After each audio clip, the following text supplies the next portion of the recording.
Welcome friends, my GST મિત્રમાં હું ભૂમિ મહેતા આપ સૌનું સ્વાગત કરું છું.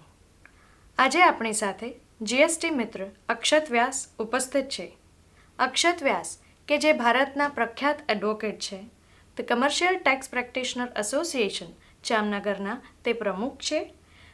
The Gujarat sales tax bar association કે જે ગુજરાત સાથે સંકળાયેલા વકીલોની નામાંકિત સંસ્થા છે, એમના તે જીએસટી કમિટીના કન્વીનર છે. આ ઉપરાંત ટેક્સ ઉપર એમણે ઘણા પુસ્તકો લખ્યા છે, ન્યૂઝપેપરમાં આર્ટિકલ્સ આપ્યા છે. આ ઉપરાંત એમણે ઘણા વક્તવ્યો પણ આપ્યા છે અને ટેક્સ વિશે ઘણા લોકોને માર્ગદર્શન પણ આપ્યું છે. તો વેલકમ અક્ષતભાઈ. નમસ્કાર.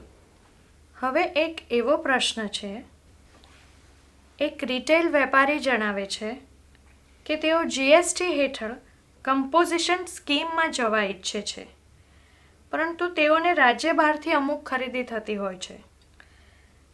તો શું તેઓ કમ્પોઝિશન સ્કીમમાં જઈ શકશે? ચોક્કસ જઈ શકશે. વેટના કાયદામાં રિટેલ વેપારી માટે જે કોઈ પણ લિમિટેશન્સ હતા કે તે લોકો ગુજરાત બહારથી ખરીદ ન કરી શકે, એ લિમિટેશન જીએસટીના કાયદામાં હટાવી નાખવામાં આવ્યા છે, દૂર કરવામાં આવ્યા છે. એટલે કોઈ પણ રિટેલ વેપારી પોતાના ધંધા માટે ગુજરાત બહારથી ખરીદી કરી શકે છે, આઈજીએસટી ચૂકવીને.